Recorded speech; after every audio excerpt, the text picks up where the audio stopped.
Look at their rockets. This is how they claim they get into outer space, is these rockets. Their rockets never go straight up. Every single rocket launch from a government space agency, you'll notice, follows a parabolic curve. It goes up, it reaches a peak, but what they do is as the rocket starts coming back down, they make sure that it goes down over the ocean, out of the way of any curious observers. Anyone can see it coming back down to Earth, asks, hey, how come the rocket's not going up anymore? Well, it's going around the curvature of the Earth, is what they tell us. So every single rocket, the reason that it follows a parabolic curve, they say, is because it's going around the curvature of the Earth. The real reason is they can't get up any higher than that. Tell us that the Earth is a sphere. They show us pictures of a sphere, of a circle. It's a perfect circle. And then they come out and they say, well, it's actually an oblate spheroid. Oh, what's that? Well, it's a sphere that's flattened at both poles, so it's more of an oval shape. It actually bulges out south of the equator, as well as being flattened at the poles. So it's more pear-shaped. So it's not actually a sphere. It's oblate. And officially it's an oblate spheroid. That's what we call it. But not only that, it's slightly wider below the equator than above the equator. A little chubbier. A little chubbier. Yeah. Chubby's a good word. It's like pear-shaped. So now it's pear-shaped. So why are all of these official NASA photos and videos showing perfect spheres when it's actually an oblate spheroid or a pear-shaped spheroid? They can't get their story straight. And the reason they keep changing it is that to fit the model, they have to change the shape of the Earth. South of the equator is larger than north of the equator because lines of longitude that just extend outwards, they don't contract back. So they concede that in their pear model. They say, well, the side bulges out south of the equator. It's bigger south of the equator. Yeah, it is, because it's flat. But instead of admitting that, they just, make tweaks to their model as time goes on. They say that the ball Earth tilts back 23.5 degrees. That's another tweak they made because we can see Polaris, which is right over the North Pole, from 23.5 degrees south latitude. Shouldn't be able to see that on a ball. So they just tilt the Earth back and then okay, now you can see it. And so they come up with explanations in reverse like this. Damage control, reverse engineered explanations. There is one best way to sell this debate. If a NASA employee leaks all of the evidence, I have a picture of one of the aliens been working for the United States Pentagon for the last 58 years. His name is Val Valiant Thor. He's right here. There's my father in the background. This old place, the ready room of the USS Eldridge, Al Bielek has probably explained, or maybe even shown you this picture. There's a list of some of the notable people in it. They're all the atomic bomb scientists of the day, all the time variant experimentalists of the day, all the top physicists of that particular day. This was in August of 1943. Now this guy has not changed one iota in 58 years. Started work, he came here, crashed here or whatever, whether he's under duress or not. He started work for our U.S. Navy and military operations in 1937, either 37 or 38 is what I've been told. So it's for 58 years, this man's been employed, probably under duress. If you don't do as we say, we're just going to use you for alien bait or something, I don't know. But anyway, he basically hasn't changed. He lives for 490 years, is what he says his lifespan is. Now, he's supposedly a semi-benevolent, he's a human-looking type person. He has 6 fingers and 6 toes, and he's got one oversized heart, one lung, giant lung. His blood vessels are bigger. He's got copper oxide for blood, similar to an octopus. His brain capacity 300 centimeters greater than ours. He has a thinking capacity, IQ, if you were to measure it, be totally off the scale, be about a 1200 IQ. He speaks 100 languages fluently, alien as well as others. He's a remarkable person. I had a chance to meet him one time.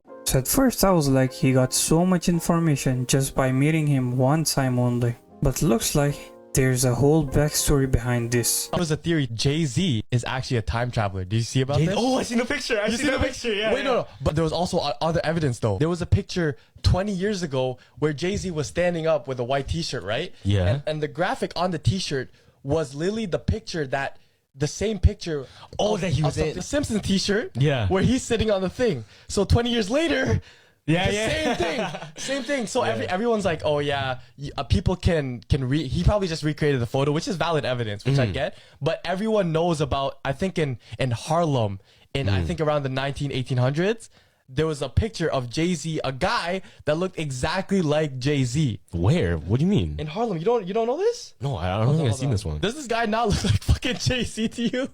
Yeah, I seen that. That's the picture I seen. Yeah, that literally looks like Jay-Z. Yeah, That's in Harlem? Yeah, Harlem, 1980s. What right? the fuck? And like it makes sense though, because it's like if you had a chance to go back in time and tell your younger self how to make riches, wouldn't you do it? And look at Jay-Z, he's one of the richest guy in the world. I mean, there are a couple of people who look exactly the same. Exactly. Does it mean that they are also time travelers? Something that we have not talked about yet is mermaids. Are they real? Is there any proof of them? Let me tell you. Okay. While digging deep on the internet, I found this following video that I'm about to show you. Now it's very busy and loud, so you need to focus to see what I'm trying to show you. As you can see, we could very, very clearly see a hand of a person that's attached at the knuckles, violently fighting to get out of the net that they were caught in. You don't just catch humans in the water. Now look at this hand. This is what scientists think the hands of mermaids look like. And now I'm going to show you the hand from the video, and you can see that they're the same. Not to mention, there are a lot of pictures of dried up mermaid skeleton that are unexplained. Now, what we technically think mermaids are beautiful women and men who swim around all day and sound magical and just safe, happy creatures. But that's not what people think it is. They're thought to look weird, alien-like. And when they make sounds, they screech, they don't sing. They're scaly all over, not just their tail. And they're just overall harsh, evil creatures. I personally believe they exist because 70% of the sea is undiscovered. So how do we think we know they don't?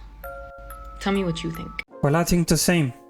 Cause the ocean, most of the ocean is undiscovered, unexplored. We don't know what's out there yet. So yeah, there is a high possibility that these creatures might exist. Tupac faked his own death? We need to talk about this. Okay, so if you didn't know, Tupac was a very famous rapper, but unfortunately on September 7th of 1996, he was allegedly shot and killed in his car. But many believe that he faked his own death, and here's why. Okay, first let's talk about his cremation. Now, when Tupac allegedly died, he was cremated, which means that his remains were turned into ashes. Now, the average cremation cost between $4,000 and $7,000, but they paid $3 million for Tupac to be cremated. The person they hired to cremate the body disappeared and has not been seen since, leading many to believe that it was not Tupac's body, it was someone else because of the ridiculous cost. Okay, now I'm going to talk about his album released after he died. So Tupac's last album was released 3 months after he died, but under the name Machiavelli. Now, if you unscramble Machiavelli, it says Am Alive K. His album is also named The 7-Day Theory, which if you didn't know is the theory that it takes 7 days to reincarnate as someone else, which Tupac believed. Now, he was shot on September 7th, died 7 days later at 4:03 at 25 years old, exactly 7 months after the release date of his most famous album.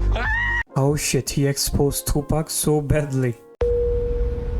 You ever heard the conspiracy how Tupac's still alive? Oh, is this the Playboy Cardi one? No, not even that. For a long time, people think Tupac faked his death. Oh, no. I think I know something about that. Do you know why though? Nah. So, you ever heard of, you know how Tupac used to call himself Machiavelli? Yeah. Do you know who Machiavelli was? Who is that? So Machiavelli, he was a famous artist, but he was famous for faking his own death. Oh, what the? He was famous for faking his own death. That's what they call Tupac. And Tupac, he was obsessed with the idea of Machiavelli and his work. So it wouldn't be too far-fetched to copy his same staging of death. But the only thing is like what would be the benefit of doing that though? Who knows? Because like, yo, at that time, like Tupac, like, he was on top of the world. Even Suge Knight thinks he's alive though. Suge Knight? Why you think nobody been arrested if they said they didn't want to kill Tupac? Because Tupac not dead. Tupac not dead. If he was dead, they'd be arresting those dudes for murder. You know he was somewhere smoking a Cuban cigar. Tupac's in Cuba. I'm not saying it's true, it's just a conspiracy. But the dots are connecting, so it kinda makes sense. Man, I don't see a camera in there. Do you want to look real quick? I'm gonna go up there and film it from that height. Go ahead. Oh. What's up there? Yeah, it looks like someone just like... It's crawl space. It's not appropriate. You're like, if you would clean the shower a few times, you would know that. Come on, man. I mean, most people don't look up when they clean stuff. I'm being honest with you. Okay. This is why we film shit. Tell me that again. Your answer was, oh, it's on there. It's on there. So, thank you. camera. I'll show you something else in the program so you can see this.